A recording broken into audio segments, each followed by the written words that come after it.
Hello students, welcome to DP Academy. Today we will see fifth chapter of the mathematics part 2 coordinate geometry. तो हमने ninth standard में भी coordinate geometry पढ़ा था। तो उसमें हमने क्या पढ़ा था, तो एक्सिस किसे कहते हैं ये हमने देखा था, ओरिजिन, क्वाड्रेंट, ये सब हमने देखा था। बाद में एक पॉइंट है तो उसके कोऑर्डिनेट्स कैसे फाइंड आउट करते हैं, मतलब X coordinate and Y coordinate. बाद में अगर हमें कोऑर्डिनेट्स पता है तो पॉइंट प्लॉट कैसे करते हैं वो भी हमने देखा था। और उसके बाद देखा था इक्वेशन ऑफ लाइन, ठीक है, वो भी देखा था। और equation of line parallel to x axis या फिर equation of line parallel to Y axis, ये सब पॉइंट्स हमने नाइन्थ में जो चैप्टर था कोऑर्डिनेट ज्योमेट्री उसमें हमने कवर किए। अगर आपको याद है तो अच्छी बात है, याद नहीं है तो वो सब पॉइंट्स अब यहाँ हम क्या करेंगे, रिवाइज करेंगे। तो चलिए स्टार्ट करते हैं कोऑर्डिनेट ज्योमेट्री। अब इस वीडियो में हम क्या करने वाले हैं, कोऑर्डिनेट ज्योमेट्री का जितने भी थियोरेटिकल पार्ट है, जितना भी थियोरेटिकल पार्ट है वो सब थियोरेटिकल पार्ट इस वीडियो में देखेंगे। तो इस चैप्टर में क्या है, इस चैप्टर में हम स्टडी करने वाले डिस्टेंस फार्मूला।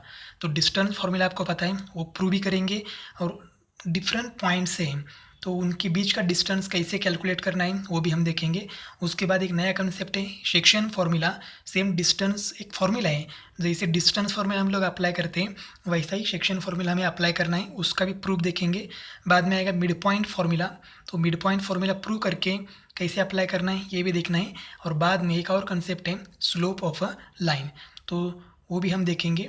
देखो ये पूरा चैप्टर है, मतलब नाइन्थ का जो कोऑर्डिनेट ज्योमेट्री, टेंथ का कोऑर्डिनेट ज्योमेट्री, तो इलेवेंथ में जाके हम लोग स्ट्रेट लाइन चैप्टर पढ़ेंगे। तो वो स्ट्रेट लाइन चैप्टर के लिए आपको ये नाइन्थ एंड टेंथ का जो कोऑर्डिनेट ज्योमेट्री ये चैप्टर है वो आपको पूरा अच्छी तरह से आना चाहिए।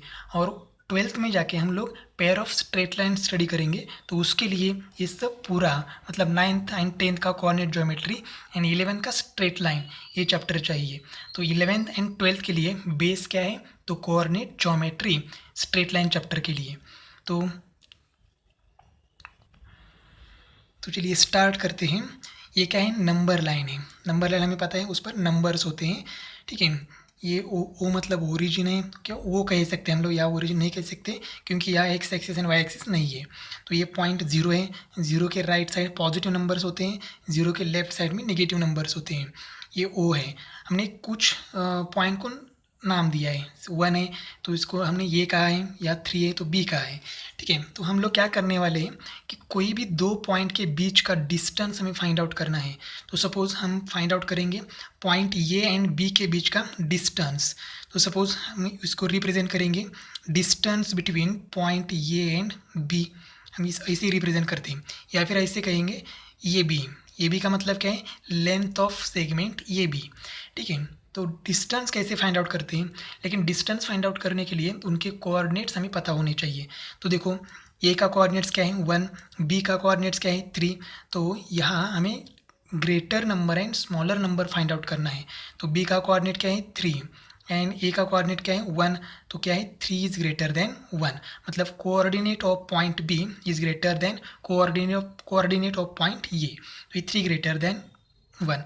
अब डिस्टेंस फाइंड आउट करना है तो क्या है, हमें डिफरेंस लेना है। तो डिफरेंस लेते से हम क्या करते हैं, greater number minus smaller number करते हैं। तो ये क्या है, ग्रेटर नंबर क्या है 3 माइनस 1, तो ये क्या हो जाएगा 2। इसका मतलब पॉइंट ए एंड बी के बीच का जो डिस्टेंस है वो क्या है 2 यूनिट या 2 सेंटीमीटर जो कुछ भी है। तो देखो यहाँ 1 से 2 1 सेंटीमीटर और 2 से 3 2 सेंटीमीटर, ठीक है। तो ये पूरा 2 सेंटीमीटर या 2 यूनिट हो गया। अब हम फाइंड आउट करेंगे डिस्टेंस बिटवीन ओ क्यू। देखिए ओ क्यू का है, अब हमें पहले इसके कोऑर्डिनेट्स मालूम होने चाहिए। तो ओ का कोऑर्डिनेट्स क्या है 0, ठीक है। क्यू का कोऑर्डिनेट्स क्या है -4। अब इसमें से ग्रेटर नंबर कौन सा है, तो हमें पता है नेगेटिव नंबर्स जीरो से क्या होते हैं, छोटे होते हैं। तो यहाँ ग्रेटर नंबर कौन सा हो गया 0, तो 0 ग्रेटर देन 4। अब डिफरेंस या डिस्टेंस कैलकुलेट करना है, तो डिस्टेंस कैलकुलेट करने के लिए हम क्या करेंगे, greater number minus smaller number. तो यहाँ स्मॉलर नंबर क्या है -4, तो ये हो जाएगा 0 माइनस माइनस क्या हो जाएगा +4, तो क्या आया 4, ठीक है। तो ओ एंड क्यू ये जो पॉइंट है उनके बीच का डिस्टेंस क्या है 4 यूनिट। तो हम लोगों ने 9th स्टैंडर्ड में ये देखा है, बेसिक है डिस्टेंस बिटवीन एनी 2 पॉइंट्स, कौन से भी 2 पॉइंट हो उनके बीच का डिस्टेंस हम लोग इसी तरह से फाइंड आउट कर सकते हैं। सिर्फ आपको याद रखना है greater number minus smaller number करना है। अगर आपने smaller number minus greater number कर दिया तो यह क्या हो जाएगा 1 - 3, और 1 - 3 आएगा -2। तो हमें पता है डिस्टेंस फाइंड आउट कर रहे हैं हम लोग, या लेंथ फाइंड आउट कर रहे हैं। तो लेंथ और डिस्टेंस कभी भी निगेटिव नहीं होते हैं, इसलिए आपको greater number minus smaller number करना है। अब हम फाइंड आउट करेंगे to find distance between any 2 points on an axis. यहाँ पर हमने देखा कोई भी 2 पॉइंट्स है तो डिस्टेंस कैसे फाइंड आउट करना है ये देखा। अगर 2 पॉइंट किसी एक्सिस पर हैं तो हम लोग कैसे डिस्टेंस फाइंड आउट करेंगे ये देखते हैं। तो पहले देखते हैं अगर 2 पॉइंट एक्स एक्सिस पर हैं तो डिस्टेंस कैसे फाइंड आउट करना है ये देखते हैं। तो सपोज़ ये है Y axis vertical line, horizontal line इसे हम कहते हैं एक्स एक्सिस, और जो X axis and Y axis जहाँ एक दूसरे को इंटरसेक्ट होते हैं, वाई एंगल 90 डिग्री होता है तो उसको हम कहते हैं ओरिजिन, ओ से रिप्रेजेंट करते हैं। अब ये पॉइंट एक्स एक्सिस पर है, इसके कोऑर्डिनेट्स हमें पता नहीं है तो हम लोग कंसीडर करेंगे x1, 0। ये पॉइंट एक्स एक्सिस पर है तो उसका वाई कोऑर्डिनेट क्या है 0। बी के कोऑर्डिनेट्स होंगे x2, 0। एक्स कोऑर्डिनेट सिर्फ चेंज होगा, वाई कोऑर्डिनेट 0 ही होंगे क्योंकि point A and point B X axis पर है। अभी इनके बीच का डिस्टेंस हमें फाइंड आउट करना है, distance between point A and B. तो चलिए अगर ये वाई कोऑर्डिनेट हम कंसीडर करते हैं तो वाई कोऑर्डिनेट क्या है 0 ही है। तो 0 - 0 क्या आएगा 0। इसका मतलब 2 पॉइंट के बीच का डिस्टेंस 0 है नहीं, ठीक है। तो हम क्या करेंगे, देखो यहाँ ये पॉइंट ये सपोज़ यहाँ 2 है और यहाँ सपोज़ 4 है, तो 2 और 4 में से ग्रेटर नंबर कौन है 4। इसका मतलब हमारे पास x2 क्या है ग्रेटर नंबर है एंड x1 क्या है लेस नंबर मतलब स्मॉलर नंबर है। तो हम लोग ये यहाँ लिखेंगे x2 is greater then x1, ठीक है, x2 is greater then x1। अब क्या करेंगे डिस्टेंस फाइंड आउट करना है तो हम लोग यहाँ लिखेंगे distance between point A and B is equal to greater number minus smaller number x2 minus x1। तो अगर कोई भी 2 पॉइंट एक्स एक्सिस पर हैं तो हम क्या करेंगे, अगर उसके बीच का डिस्टेंस फाइंड आउट करना है तो हम लोग डिफरेंस लेंगे। किसका डिफरेंस लेंगे, डिफरेंस बिटवीन एक्स कोऑर्डिनेट्स, जो एक्स कोऑर्डिनेट है उनका क्या करेंगे डिफरेंस। तो हमें मिलेगा डिस्टेंस बिटवीन 2 पॉइंट्स। अब हमें फाइंड आउट करना है distance between 2 points on Y axis. अगर वही 2 पॉइंट अगर वाई एक्सिस पर है तो हम लोग उसका डिस्टेंस फाइंड आउट करेंगे। तो देखो ये पॉइंट वाई एक्सिस पर है तो उसका एक्स कोऑर्डिनेट क्या हो जाएगा 0, और वाई कोऑर्डिनेट पता नहीं है तो हम y1 कहेंगे। b2 भी वाई एक्सिस पर है तो उसका एक्स कोऑर्डिनेट 0, वाई कोऑर्डिनेट आएगा y2। अब देखो अगर यहाँ ये पॉइंट क्या यहाँ 1 है तो यहाँ क्या रहेगा 1 से ग्रेटर नंबर रहेगा, 3, 4, 5, 6 जो कुछ भी है। इसका मतलब y2 क्या है ग्रेटर नंबर है। तो हम लोग क्या करेंगे यहाँ लिखेंगे y2 is greater then y1। और अगर हमें डिस्टेंस फाइंड आउट करना है distance between point A and B तो क्या करेंगे greater number minus smaller number y2 minus y1। इसका मतलब अगर 2 पॉइंट y एक्सिस पर हैं तो हम लोग क्या करेंगे, और हमें डिस्टेंस फाइंड आउट करना है तो हम क्या करेंगे डिफरेंस लेंगे, ठीक है, उनके y कोऑर्डिनेट्स का बीच, क्योंकि x कोऑर्डिनेट तो 0 ही है तो 0 - 0 कुछ मतलब नहीं है क्योंकि ए एंड बी का बीच का डिस्टेंस 0 तो नहीं है। तो हम क्या करेंगे y कोऑर्डिनेट के बीच का जो डिफरेंस है वही हमारा हो जाएगा distance between point A and B. Next हम देखेंगे to find the distance between 2 points if the segment joining these points is parallel to any axis. मतलब हमारे पास 2 पॉइंट्स है, सपोज ये फर्स्ट कंडीशन है, ये 2 पॉइंट है point A and point B, और ये 2 पॉइंट कनेक्ट करने के बाद एक सेगमेंट मिलता है और वो सेगमेंट किसी एक्सिस को पैरेलल है। तो दोनों के बीच का डिस्टेंस कैसे फाइंड आउट करें। अगर ये भी हमने कनेक्ट किया है तो ये भी किसको पैरेलल है एक्स एक्सिस को पैरेलल है। तो ए के कोऑर्डिनेट्स हमें मालूम नहीं है तो मैं यहाँ ऊपर लिखता हूँ ये है हो गए x1, y1। 0 नहीं आएगा क्योंकि पॉइंट ये एक्स एक्सिस या वाई एक्सिस पर नहीं है। पॉइंट बी के कोऑर्डिनेट्स मैं यहाँ लिखता हूँ।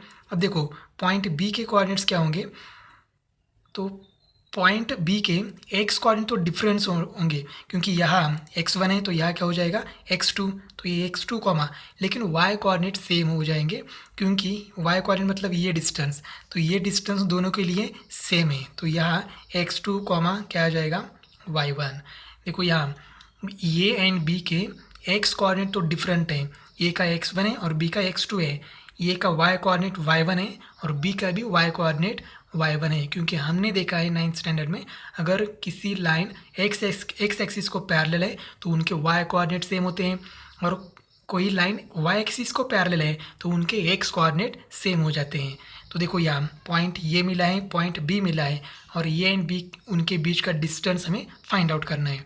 तो हमने क्या किया, पॉइंट ए से एक्स एक्सिस पर परपेंडिकुलर लाइन ड्रॉ कर दिया, तो यह पॉइंट हो गया एल, बी से भी परपेंडिकुलर ड्रॉ कर दिया तो यह हो गया एम।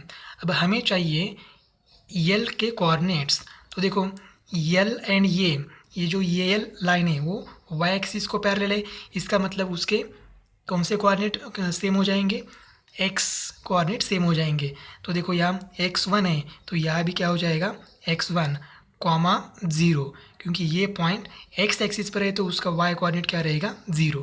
यम देखो b का x कोऑर्डिनेट x2 है तो यम का भी x कोऑर्डिनेट x2 हो जाएगा एंड y कोऑर्डिनेट 0, क्योंकि m पॉइंट x एक्सिस पर है। अगर हमें डिस्टेंस ये एम कैलकुलेट करना है तो हम क्या करेंगे, पहले L M distance find out करेंगे, क्योंकि यहाँ ये बी एम एल ये क्या है रेक्टेंगल है, ठीक है, क्योंकि 90 डिग्री एंगल है दो, तो ये भी 90 डिग्री हो जाएंगे, तो ये रेक्टेंगल हो जाएगा। अगर रेक्टेंगल है तो अपोजिट साइड इक्वल होंगे, तो देखो एल एम डिस्टेंस अगर कैलकुलेट किया तो ओ बी भी क्या रहेगा, जितना एल एम है उतना ही रहेगा, तो यहाँ लिखेंगे हम लोग ये B is equal to L M, ठीक है, क्योंकि ये बी एम एल ये क्या है रेक्टेंगल है।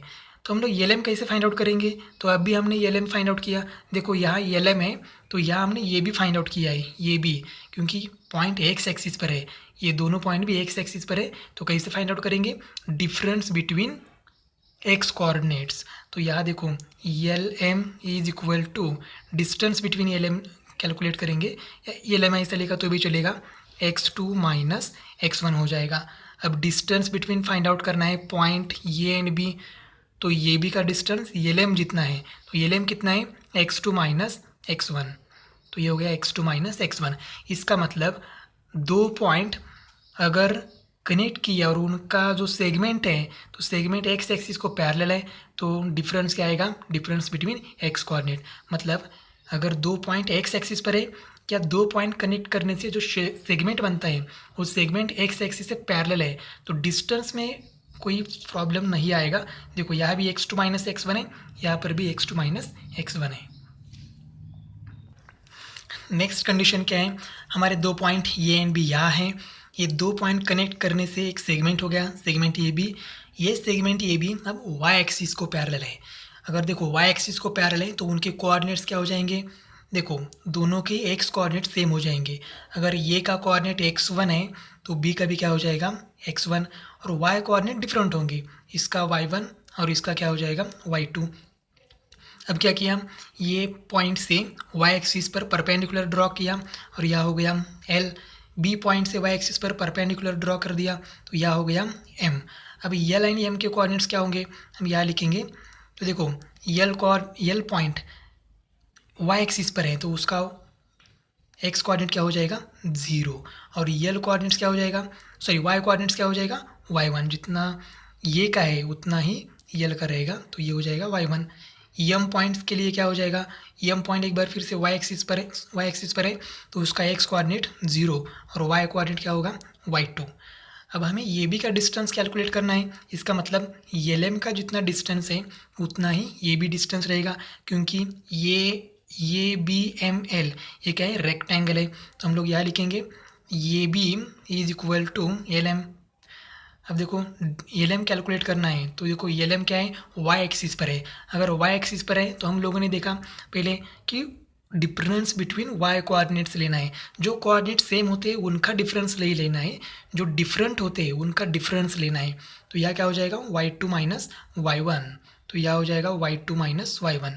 हमें फाइंड आउट करना है डिस्टेंस बिटवीन ये बी, तो एल एम इतना है, तो एल एम कितना है y2 माइनस y1। देखो ये भी है, सेम कोऑर्डिनेट हमने छोड़ दिया, जो डिफरेंट है उनका डिफरेंस लेना है, y2 minus Y one, y2 minus Y one. हमने हर एक एग्जाम्पल में ऐसे ही किया है, जो डिफरेंट है उनका डिफरेंस लेना है, सेम है देखो जो कोऑर्डिनेट सेम है वो छोड़ देना है, डिफरेंट है उनका डिफरेंस कैलकुलेट करना है। अब हम देखेंगे डिस्टेंस फार्मूला। तो डिस्टेंस फार्मूला तो हमें पता है, हमने यूज़ भी किया है, लेकिन वो फार्मूला कैसे आया ये आज हम देखेंगे। तो देखो हमारे पास पॉइंट क्या है, ये पॉइंट बी, दोनों सेगमेंट ज्वाइन किया तो ये क्या हो गया सेगमेंट ये भी। ये दोनों पॉइंट के बीच का डिस्टेंस हमें फाइंड आउट करना है। तो उसके लिए हम क्या करेंगे, थोड़ा सा कंस्ट्रक्शन कह सकते हैं हम लोग, वो थोड़ा सा करना होगा। लेकिन उसके पहले हम लोग क्या करेंगे, पॉइंट ए एंड बी का कोऑर्डिनेट्स लिखेंगे। तो देखो पॉइंट ये यहाँ पर है, क्वाड्रेंट में है, फर्स्ट क्वाड्रेंट में, तो ये क्या हो जाएगा x1 कॉमा y1, और बी के क्या हो जाएंगे x2 कॉमा y2। ठीक, क्योंकि ये जो सेगमेंट ये भी है, ये भी अब x एक्सिस को पैरेलल नहीं है और y एक्सिस को भी पैरेलल नहीं है। अगर पैरेलल होता तो कोई ना कोई कोऑर्डिनेट सेम हो जाता, लेकिन यहाँ पैरेलल नहीं है। देखो लाइन एक क्रॉस है, तो x axis and y axis को इंटरसेक्ट हो रही है, पैरेलल नहीं है। तो ये है x1 y1 एंड बी है x2 y2। अब देखो हमने क्या किया, पॉइंट बी से x एक्सिस पर परपेंडिकुलर ड्रॉ कर दिया, तो यह पॉइंट हो गया C। और ये से पॉइंट ये से BC पर परपेंडिकुलर ड्रॉ कर दिया, ये डी क्या है परपेंडिकुलर टू BC। अब हमें D का कोऑर्डिनेट्स फाइंड आउट करना है। अब देखो D, तो ये डी है, ये डी सेगमेंट x एक्सिस को क्या है पैरेलल है। तो अगर कोई भी सेगमेंट x एक्सिस को पैरेलल है तो उनके कौन से कोऑर्डिनेट सेम होते हैं, तो उनके y कोऑर्डिनेट्स उनके y कोऑर्डिनेट सेम होते हैं। तो y कोऑर्डिनेट यह x कोऑर्डिनेट और यह y कोऑर्डिनेट, अगर ये का y कोऑर्डिनेट y1 है तो यह y1 हो जाएगा। और देखो ये B D segment B D या बी सी हम कह सकते हैं, या बी डी कहेंगे, B D is parallel to Y axis है। तो अगर कोई भी सेगमेंट वाई एक्सिस को पैरेलल है तो उनके एक्स कोऑर्डिनेट सेम हो जाते हैं, उनके पॉइंट के एक्स कोऑर्डिनेट सेम हो जाते हैं। तो बी का एक्स कोऑर्डिनेट क्या है x2, तो डी का एक्स कोऑर्डिनेट क्या हो जाएगा x2। इसका मतलब पॉइंट डी के कोऑर्डिनेट्स क्या हो गए x2 कॉमा y1। ठीक है, अब हमें B D distance find out करना है, बी डी। तो क्या करेंगे हम लोग, डिस्टेंस बिटवीन बी डी, या हम लोग उसको ऐसे भी लिख सकते हैं B D is equal to, अब देखो यहाँ देखो बी एंड डी का एक्स कोऑर्डिनेट तो सेम है, ठीक है, तो इनका डिफरेंस नहीं लेना है, जो डिफरेंट कोऑर्डिनेट्स है उनका डिफरेंस लेना है। तो ये क्या हो जाएगा y2 माइनस y1, या फिर बी डी पैरेलल है किसको y एक्सिस को, या देखिए ये बी ए या ये बी पैरेलल है किसको y एक्सिस को, तो उनका बीच का डिस्टेंस क्या है y2 माइनस y1, मतलब डिफरेंस बिटवीन y कोऑर्डिनेट्स। तो यहाँ पर सेम है, बी डी पैरेलल है y एक्सिस को, तो डिफरेंस लेना है y कोऑर्डिनेट का, तो यह हो जाएगा y2 माइनस y1। और अब डिस्टेंस लेते हैं ये डी का, डिस्टेंस बिटवीन ये डी पॉइंट है ये डी इज इक्वल टू, अब देखो ये एंड डी का कौन सा कोऑर्डिनेट सेम है y1 कोऑर्डिनेट सेम है, तो जो सेम है उसको छोड़ देते हैं और डिफरेंट कोऑर्डिनेट्स का डिफरेंस लेते हैं। तो यहाँ x1 है यहाँ x2 है, तो यहाँ का डिफरेंस मतलब ये डी सेगमेंट की लेंथ या distance between point A and D हो जाएगा x2 माइनस x1। और हमें क्या फाइंड आउट करना है, डिस्टेंस बिटवीन ये point A and point B, मतलब सेगमेंट ये बी की लेंथ हमें कैलकुलेट करनी है। तो देखो यहाँ ट्रायंगल है हमारे पास, in triangle A D B और एंगल ए डी बी क्या है 90 डिग्री है, तो हम लोग क्या यूज़ कर सकते हैं पाइथागोरस थ्योरम बाय, तो हम अप्लाई करते हैं। ट्रायंगल देखो क्या है, triangle A D B angle D 90 degree है, तो थ्योरम क्या है हाइपोटेन्यूज स्क्वायर, 90 डिग्री के अपोजिट साइड ये भी है तो वो होगी हाइपोटेन्यूज, तो ये हो जाएगा A B square is equal to first side square, तो ये हो जाएगा A D square plus second side square मतलब बी डी स्क्वायर। हमने ट्रायंगल ए डी बी में पाइथागोरस थ्योरम अप्लाई कर दिया।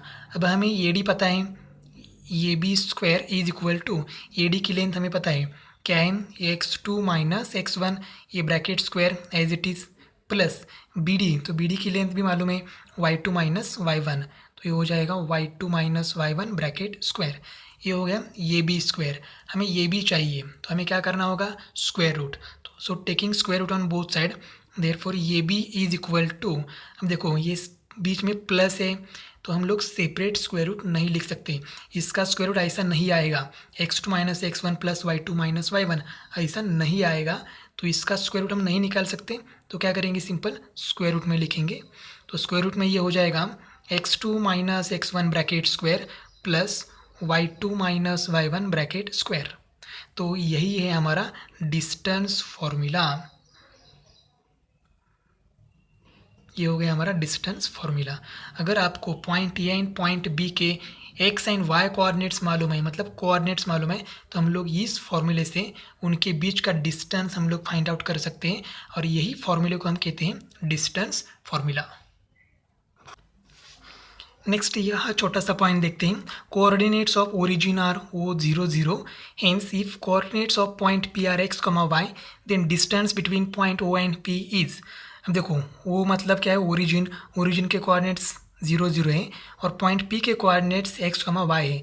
तो ये हो गया हमारे लिए x1 y1 और ये हो गई x2 y2। तो x2 माइनस x1 मतलब x माइनस 0 क्या x, और उसका स्क्वायर क्या है, स्क्वायर x स्क्वायर हो जाएगा। y2 माइनस y1, देखो y2 माइनस y1, y2 क्या हो गया y माइनस y1 क्या हो गया 0, तो y माइनस 0 y और उसका स्क्वायर एज इट इज़। तो यहाँ क्या आएगा, रूट आएगा, यहाँ root x square plus y square. Origin है तो सिंपल जो पॉइंट पी है उसके एक्स एंड वाई के स्क्वायर करके एडिशन करना है। तो ये शॉर्टकट है एक, अदरवाइज हम लोग डिस्टेंस फॉर्मूला अप्लाई कर सकते हैं। अब नेक्स्ट हम प्रूव करेंगे सेक्शन फॉर्मूला। तो देखो यहाँ सेगमेंट ये भी है। अभी सेक्शन मतलब क्या है, दो हिस्सों में उसको क्या करना है, हमें डिवाइड करना है। तो सपोज हमारे पास एक पॉइंट है, point P, suppose point P यहाँ पर है, पॉइंट पी। अब देखो इस पॉइंट पी की वजह से सेगमेंट ये बी के दो पार्ट हुए हैं, एक है ये पी और दूसरा है पी बी, ठीक है। तो इसको हम कहेंगे सेक्शन, दो पार्ट में कन्वर्ट किया है। पॉइंट पी ने सेगमेंट ए बी को दो पार्ट में, दो सेक्शन में डिवाइड किया है। और डिवाइड करने के बाद अब अगर पी के कोऑर्डिनेट्स तो हमें मालूम नहीं है, तो पी के कोऑर्डिनेट्स हम कंसिडर करेंगे एक्स कॉमा वाई। ये के कोऑर्डिनेट्स हमें मालूम है तो मैं ऊपर लिखता हूँ x1 कॉमा y1, और बी के कोऑर्डिनेट्स भी हमें मालूम है x2 कॉमा y2। अगर ये एंड बी के कोऑर्डिनेट्स हमें मालूम है तब हम लोग पी के x and Y coordinate calculate कर सकते हैं। तो कैसे, इसके लिए हमें क्या करना है, पॉइंट ए से परपेंडिकुलर ड्रॉ करना है एक्स एक्सिस पर, पी एंड बी से भी एक्स एक्सिस पर परपेंडिकुलर लाइन ड्रॉ करते हैं। हमने क्या किया, पॉइंट ए से एक्स एक्सिस पर परपेंडिकुलर ड्रॉ कर दिया, segment A C perpendicular x axis, ठीक है। अब क्या, सी के कोऑर्डिनेट्स फाइंड आउट करेंगे, क्यू के भी कोऑर्डिनेट्स एंड डी के भी कोऑर्डिनेट्स। तो देखो ये सी, ये जो सेगमेंट है वाई एक्सिस को पैरेलल है, अगर वो वाई एक्सिस को पैरेलल है तो उनके एक्स कोऑर्डिनेट सेम हो जाते हैं। तो ये का एक्स कोऑर्डिनेट क्या है x1, तो सी का भी एक्स कोऑर्डिनेट x1 ही हो जाएगा, x1 कॉमा 0। क्यू, तो ये पी क्यू भी वाई एक्सिस को पैरेलल है। अब क्यू पैरेलल है तो देखो segment A C, segment P Q and segment B D, ये तीनों सेगमेंट एक दूसरे को पैरेलल हैं, क्योंकि यहाँ एंगल क्या है 90 डिग्री, यहाँ एंगल क्या है 90 डिग्री। अगर P Q and B D parallel line है तो यह angle D and angle Q क्या हो गए, करस्पॉन्डिंग एंगल। अगर करस्पॉन्डिंग एंगल सेम है तो यहाँ पर देखो ये भी करस्पॉन्डिंग एंगल हो गया इन दोनों के बीच। तो ये तीनों लाइन एक दूसरे को पैरेलल है क्योंकि करस्पॉन्डिंग एंगल सेम है। तो बाय करस्पॉन्डिंग एंगल टेस्ट ये तीनों लाइन एक दूसरे को क्या है, पैरेलल है। ये C parallel P Q parallel B D. तो यहाँ पी क्यू पैरेलल है वाई एक्सिस को, तो उसका एक्स कोऑर्डिनेट एंड क्यू का एक्स कोऑर्डिनेट सेम होगा, तो ये एक्स कॉमा 0, और 0 क्यों आया वाई कोऑर्डिनेट, तो एक्स एक्सिस पर है। अब बी एंड डी का एक्स कोऑर्डिनेट सेम होगा, मतलब x2 कॉमा डी का वाई कोऑर्डिनेट 0। अब यहाँ पर हमने लिखा है point P divides segment A B in the ratio m/n। देखो पॉइंट P की वजह से दो सेगमेंट हुए हैं, ये P एंड PB, मतलब ये P कुछ तो लेंथ होगी, सपोज m, और PB की लेंथ क्या होगी n। तो अगर रेशियो लेते हैं तो ये P अपॉन PB क्या हो जाएगा, m अपॉन m। तो यहाँ हमने रेशियो लिखा है m/n रेशियो में पॉइंट P AB को डिवाइड कर रहा है। अब हमें क्या चाहिए, देखो हम कौन सा थ्योरम या कौन सा प्रॉपर्टी यूज़ कर सकते हैं। ये A C parallel P Q parallel B D, इसका मतलब 3 लाइन पैरेलल हैं। और ये बी एंड ये सी डी क्या हो गई उनकी ट्रांसवर्सल। तो हमें पता है प्रॉपर्टी ऑफ 3 पैरेलल लाइंस। तो हमने सिमिलैरिटी चैप्टर देखा है, उसमें हमने देखा है प्रॉपर्टी ऑफ 3 पैरेलल लाइंस क्या है। तो वो यहाँ हमें अप्लाई करना है। तो देखो उसके लिए क्या करना है, सेगमेंट ये पी हमें मालूम होना चाहिए, तो वो है हमारे पास यम। पी भी हमें पता है एन, लेकिन हमारे पास सी क्यू इस सेगमेंट की वैल्यू पता नहीं है, एंड क्यू डी इसकी भी लेंथ हमें पता नहीं है। तो हमें कैलकुलेट करना है C Q and Q D. Therefore C Q is equal to, अब सी क्यू एक्स एक्सिस पर है तो उनके वाई कोऑर्डिनेट सेम है, जो कोऑर्डिनेट सेम है वो छोड़ देते हैं। क्यू का एक्स कोऑर्डिनेट एक्स है और सी का एक्स कोऑर्डिनेट एक्स वन है, तो उनका डिफरेंस लेते हैं greater minus smaller. X greater है क्योंकि वो एक्स वन से राइट साइड में, तो ये हो जाएगा एक्स माइनस एक्स वन। और क्यू डी हमें फाइंड आउट करना है, Q D is equal to ये हो जाएगा x two minus x, x two minus x. अब हमें यहाँ लिखेंगे हम लोग देयरफॉर सेगमेंट ये C parallel segment P Q parallel segment B D parallel segment B D. अगर 3 लाइन पैरेलल है, 3 सेगमेंट पैरेलल है, तो हम लोग यूज़ करेंगे बाय प्रॉपर्टी या theorem of, by property of 3 parallel lines, 3 parallel lines. तो क्या करते हैं हम लोग, रेशो लेते हैं, ठीक है। तो ये क्या हो जाएगा, ये P upon P B is equal to C Q upon Q D.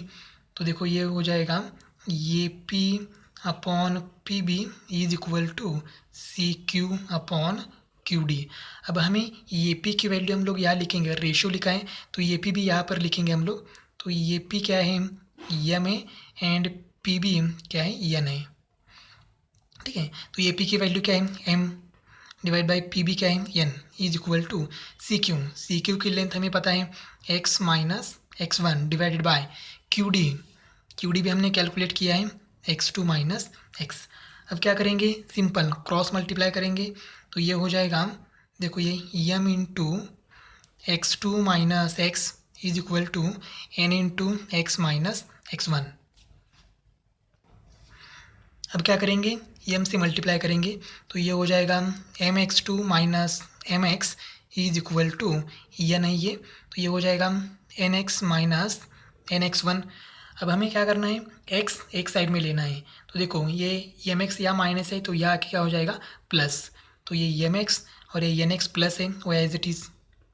अब यहाँ क्या बाकी है, एम एक्स टू, अभी राइट साइड में एन एक्स वन, तो यहाँ हमें सिर्फ एक्स चाहिए, एक्स वन नहीं चाहिए, तो एक्स वन यहाँ माइनस है, यहाँ के क्या हो जाएगा प्लस एन एक्स वन। अब देखो इसमें से कॉमन क्या निकाल सकते हैं, एक्स, तो मैं लिखता हूँ लेफ्ट साइड में, एक्स कॉमन निकालने के बाद यहाँ क्या रहेगा, m plus n is equal to, इसमें से कॉमन नहीं निकलता है तो ये as it is m x two plus n x one. अब हमें क्या करना है, पॉइंट पी के एक्स कोऑर्डिनेट मतलब एक्स फाइंड आउट करना है। तो एम प्लस एन नहीं चाहिए तो ये मल्टीप्लाई वहाँ जाके क्या हो जाएगा divide. Therefore x is equal to m x two plus n x one divided by m plus n. ये क्या हो गया, पॉइंट पी का एक्स कोऑर्डिनेट। तो ये एम एंड एन क्या है, रेशो है। पॉइंट पी के वजह से 2 सेगमेंट होते हैं तो उनका रेशो है।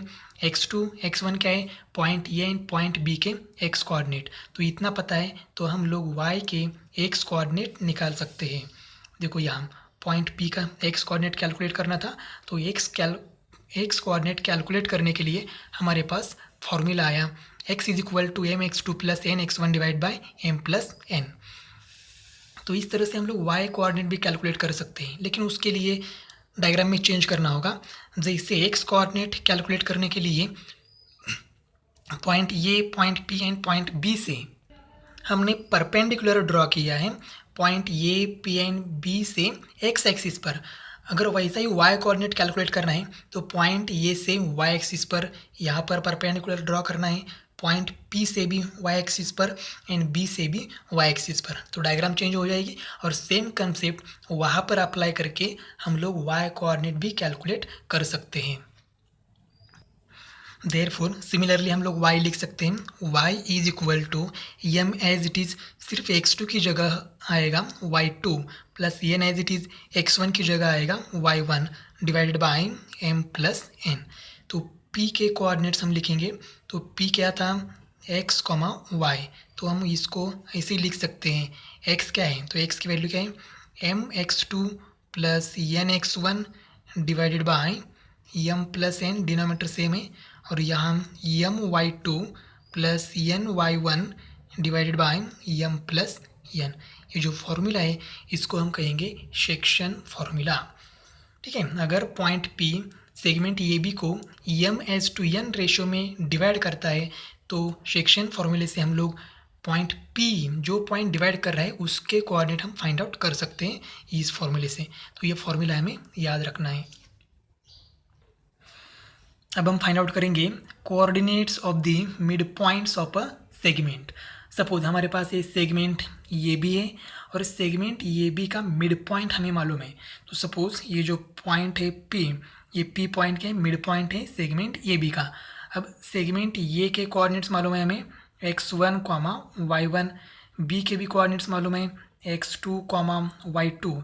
तो P के कोऑर्डिनेट्स हमें क्या करना है, कैलकुलेट करना है। तो P के कोऑर्डिनेट्स मालूम नहीं है तो हम लोग कंसिडर करेंगे x, y। अब देखो इस डायग्राम में सेक्शन फॉर्मूले में जो P लिया है हमने, तो ये P मिड पॉइंट नहीं है। P कहाँ पर भी हो सकता है, यहाँ पर भी हो सकता है, यहाँ पर भी हो सकता है। ठीक है, लेकिन यहाँ पर जो हमने P लिया है तो ये पॉइंट P मिड पॉइंट है सेगमेंट ए बी का, थोड़ा सा डिफरेंस है। अब मैं यहाँ लिखता हूँ point P divide segment A B in the ratio क्या है A P and P B, ये मैच टू एन रेशियो है। लेकिन यहाँ देखो P मिड पॉइंट है तो ये P एंड पी बी क्या हो गए, सेम हो गए। अगर देखो ये P मिड पॉइंट है तो ये P is equal to P B हो जाएगा। तो यहाँ m है, ये P की लेंथ अगर m है तो पी बी की लेंथ भी क्या हो जाएगी, m ही हो जाएगी। ये m और n इक्वल हो जाएगा। तो हमने यहाँ लिखा point P is the mid point of segment A B, then m is equal to n। अब मैं ऐसे भी कह सकता हूँ पॉइंट P की वजह से ए बी के दो पार्ट हुए, इसका मतलब सेक्शन फॉर्मूला हम यहाँ पर अप्लाई कर सकते हैं। तो देखो बाय सेक्शन फॉर्मूला हम लोग x कोऑर्डिनेट फाइंड आउट करेंगे, P का x कोऑर्डिनेट। तो यहाँ x इज इक्वल टू हो जाएगा, फॉर्मूला क्या है mx2 plus nx1 divided by m plus n। देखो यहाँ ठीक है। अब क्या करेंगे, m की जगह n लिखेंगे या n की जगह m लिखेंगे क्योंकि दोनों सेम है। तो यह हो जाएगा x इज इक्वल टू, मैं m की जगह क्या लिखूँगा, n लिखूँगा। तो ये हो जाएगा nx2 plus n as it is nx1 divided by m की वैल्यू n है तो यह लिखेंगे n प्लस n।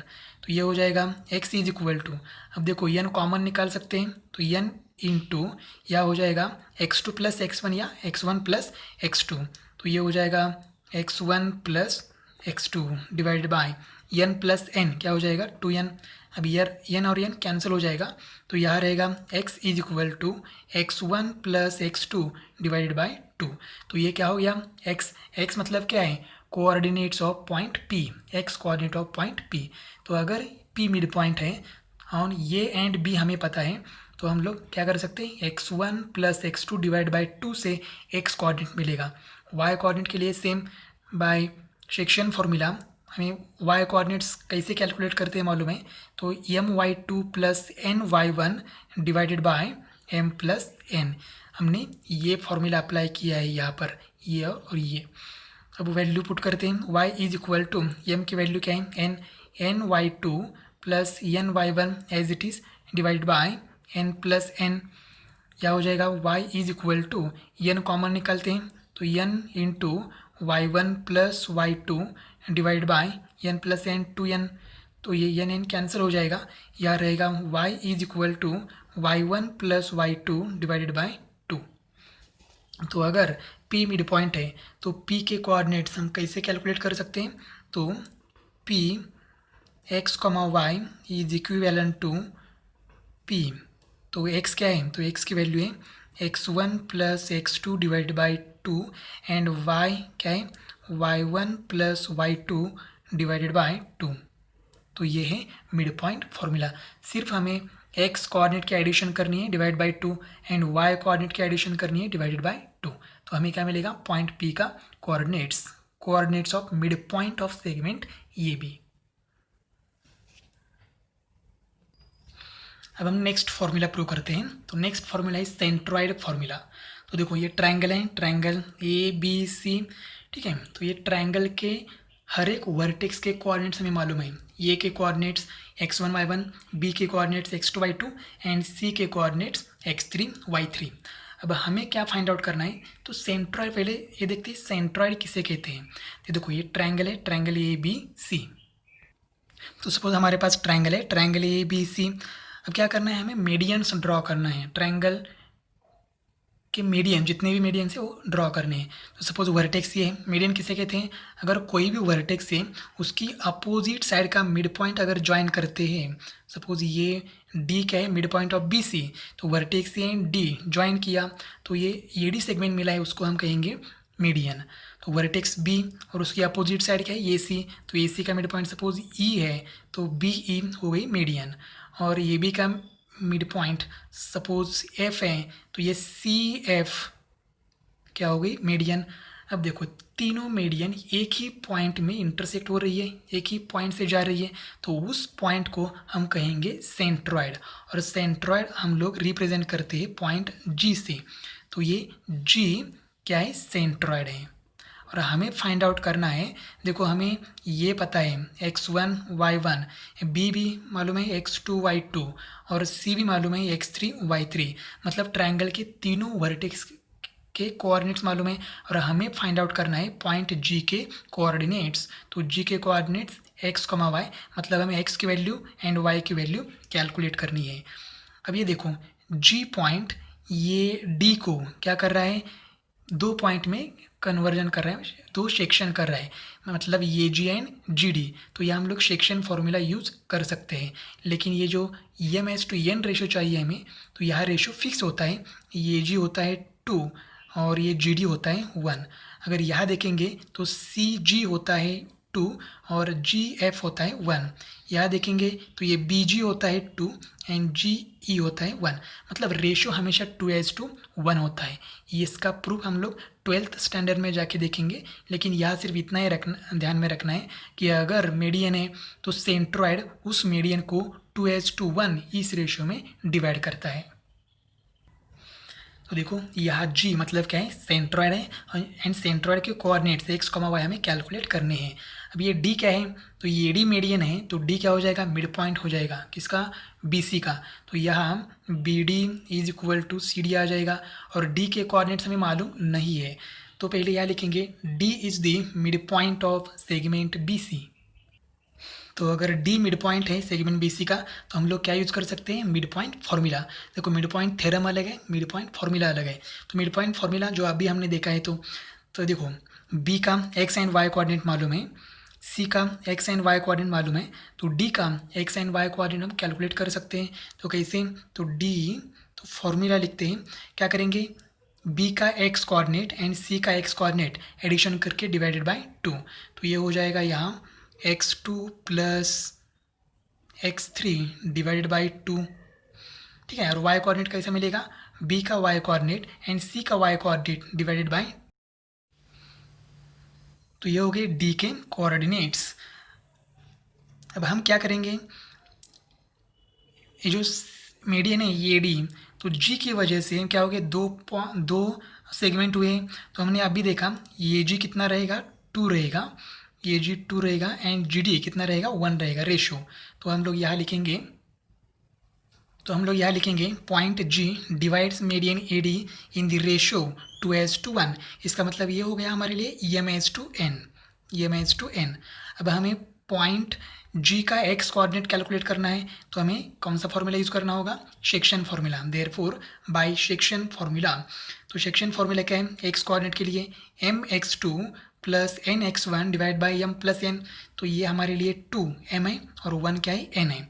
तो x2 एंड x1 क्या है, तो देखो पॉइंट ये का x कोऑर्डिनेट ये हो जाएगा हमारे लिए x1 एंड पॉइंट डी का x कोऑर्डिनेट ये हो जाएगा हमारे लिए x2। तो पॉइंट डी का x कोऑर्डिनेट देखो इतना बड़ा है, तो हम कैलकुलेट करेंगे यहाँ यम मतलब क्या है 2, और x2 मतलब पॉइंट डी का x कोऑर्डिनेट, तो ये हो जाएगा यहाँ x2 plus x3 divided by 2 plus n क्या है 1, ठीक है 1 इंटू x1 मतलब पॉइंट ए का x कोऑर्डिनेट, तो पॉइंट ए का x कोऑर्डिनेट क्या है x1 ये है, तो यहाँ x1 आएगा डिवाइडेड बाय क्या है divide by m plus n, तो m प्लस एन मतलब 2 प्लस 1। अब क्या करेंगे ये 2 क्या हो जाएगा कैंसिल, तो यहाँ रहेगा x इज इक्वल टू देखो 1 इंटू x1 प्लस यही x2 plus x3 as it is x2 plus x3 divided by क्या हो जाएगा 3। इसका मतलब अगर हमें सेंट्रॉयड का x कोऑर्डिनेट कैलकुलेट करना है तो हमें क्या चाहिए x1 plus x2 plus x3 से कैलकुलेट कर सकते हैं। इसका मतलब तीनों वर्टेक्स के x कोऑर्डिनेट हमें चाहिए, तो देखो क्या मिला है x1 plus x2 plus x3 divided by 3। Similarly हम लोग y कैलकुलेट कर सकते हैं।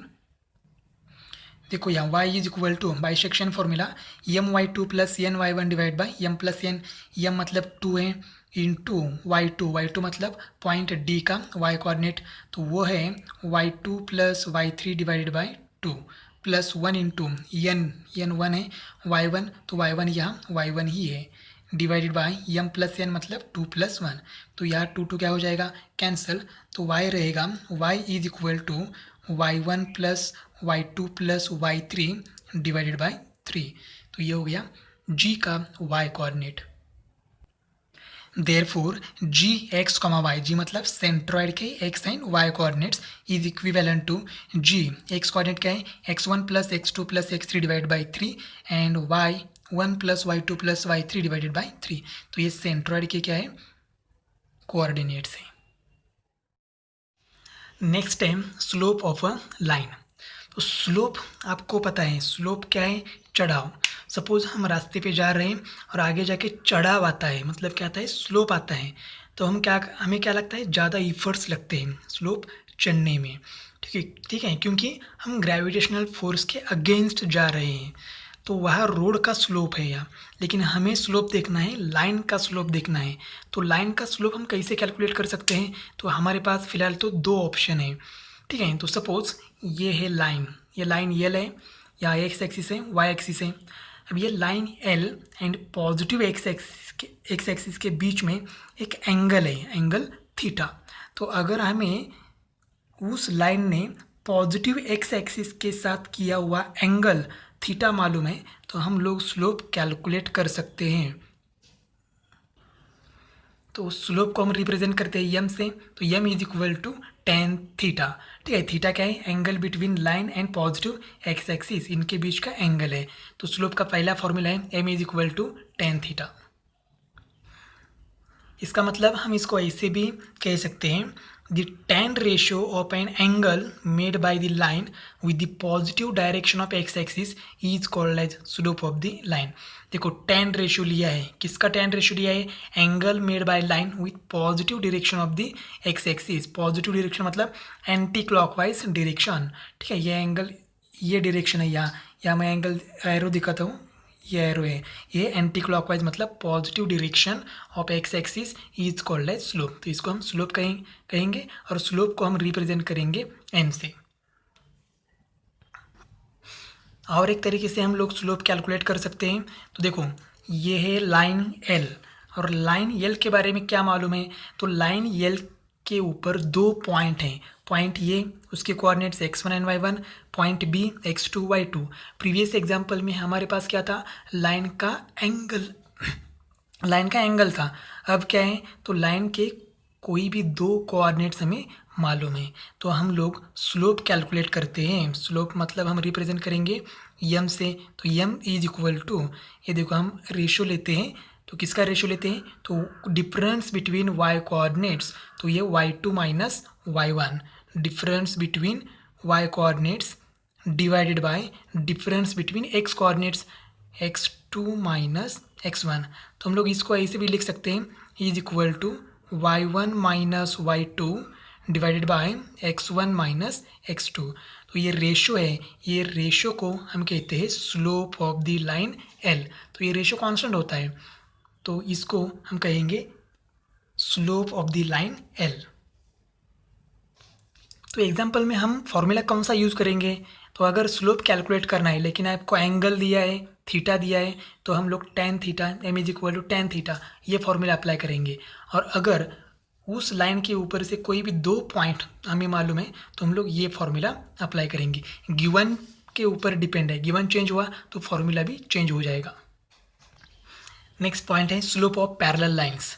तो सपोज ये एक्स एक्सिस है, ये वाई एक्सिस है या ओरिजिन है, और लाइन एल एंड एम क्या है, पैरेलल लाइंस है। तो सपोज यहाँ पर जो ये एंगल है ये थीटा है, तो यहाँ का एंगल क्या हो जाएगा, थीटा ही हो जाएगा, क्योंकि लाइन पैरेलल है। तो एक्स एक्सिस क्या हो गया, ट्रांसवर्सल, और ये दोनों एंगल कौन सा एंगल है, करस्पॉन्डिंग एंगल। तो ये थीटा है तो ये भी क्या हो जाएगा, थीटा। अब यहाँ देखो मैंने लिखा है line L parallel line M और स्लोप ऑफ लाइन एल। ये पहले लाइन का स्लोप हम एक्चुअली एम से रिप्रेजेंट करते हैं, लेकिन यहाँ दो लाइन है इसलिए दो स्लोप होंगे, इसलिए लाइन एल का स्लोप है m1 एंड लाइन एम का स्लोप है m2।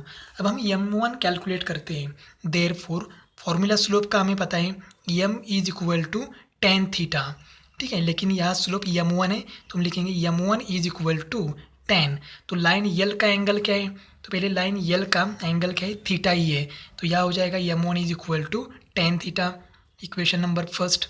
अब लाइन एम का स्लोप रिप्रेजेंट करते हैं, तो लाइन एम का स्लोप हमने रिप्रेजेंट किया है m2 is equal to formula same tan, लेकिन एंगल क्या है, तो लाइन एम का एंगल भी क्या है, थीटा, तो ये हो गया ten theta, equation number second. अब ये from equation first and second देखो क्या दिखता है, टेन थीटा, इसका मतलब RHS सेम है तो LHS भी सेम हो जाएगा, देयरफॉर ये हो जाएगा m1 is equal to m2। इसका मतलब क्या है, अगर लाइन पैरेलल है तो उनका स्लोप क्या रहता है, सेम रहता है, slope of the parallel lines are same, therefore slopes of parallel lines are equal और सेम।